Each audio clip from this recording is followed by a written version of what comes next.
Everyone, welcome back to Study Central. इस video में discuss करेंगे हम लोग बेनिफिट्स ऑफ एमएनसी।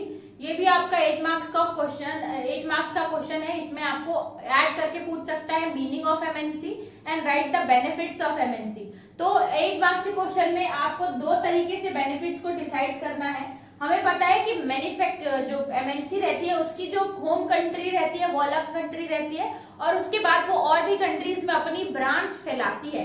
तो ऐसी कंट्रियां जिसमें वो अपनी ब्रांच एस्टैब्लिश करी है वो सब होस्ट कंट्रीज हो जाती है। तो अब इसमें जो हम लोग बेनिफिट्स देखेंगे वो दोनों तरफ से देखेंगे।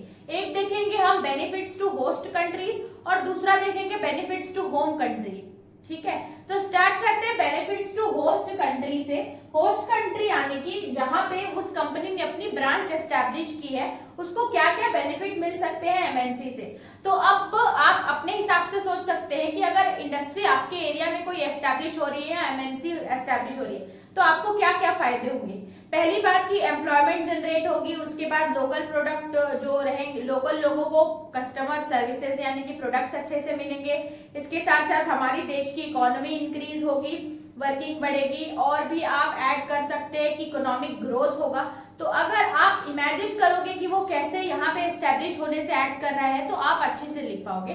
लेकिन मैंने यहाँ पे कुछ पॉइंट मेंशन किए, 6 पॉइंट, उसको भी आप लोग थोड़ा याद रख सकते हैं। जैसे कि पहला है कि transfer of technology, capital and entrepreneurship, यानी कि होम कंट्रीज अपना पूरा आइडिया कंसेप्ट लेके हमारी कंट्री में बिजनेस एस्टैब्लिश करने आएगी।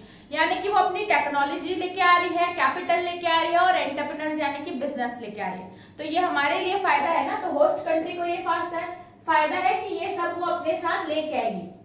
उसके बाद बैलेंस ऑफ पेमेंट हमारी कंट्री की इंक्रीज होगी। क्यों? क्योंकि अब वहां से वो लोग, हमारी कंट्री में ब्रांच है तो होम कंट्री क्या करेगी, हमें पैसा ट्रांसफर करेगी। इसका मतलब हमारे जो इम्पोर्ट, जो इनकमिंग है, इनफ्लोज है, वो इंक्रीज हो जाएंगे। तो बैलेंस ऑफ पेमेंट भी इंक्रीज होगा। उसके साथ साथ ग्रेटर एबिलिटी ऑफ प्रोडक्ट्स जो है लोकल कंज्यूमर को अच्छे से मिलेंगे। क्यों? क्योंकि अब यहाँ पे इंडस्ट्री है तो अब इंडस्ट्री जैसे जैसे काम करते जाएगी तो इजीली लोगों को प्रोडक्ट्स अवेलेबल मिलेंगे।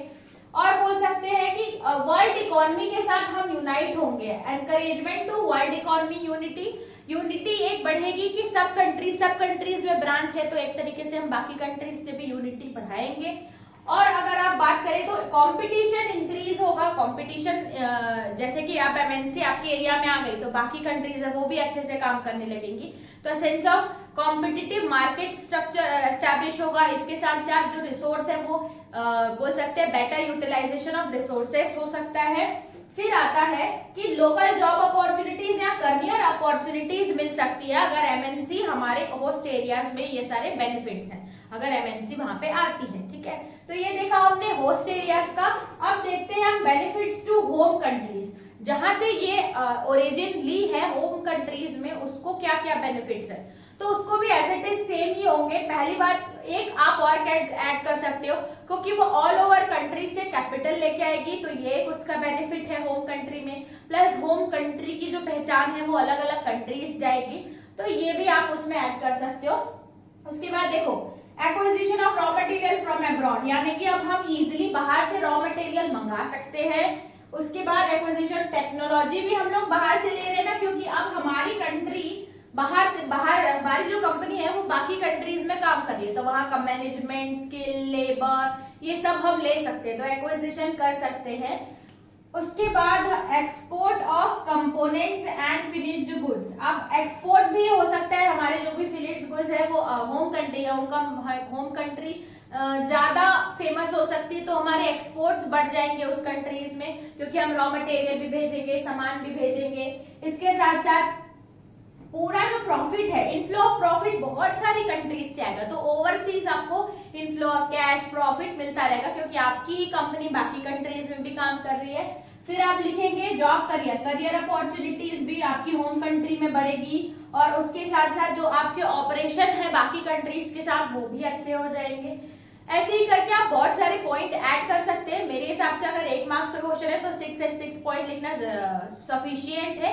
जिस तरीके से आप एक्सप्लेन करते हैं अब वो मैटर करता है। तो इस तरीके से हमारा बेनिफिट्स ऑफ एमएनसी खत्म होता है। चलते हैं नेक्स्ट वीडियो में, देखते हैं इस चैप्टर का नेक्स्ट टॉपिक। तब तक के लिए थैंक्स फॉर वॉचिंग।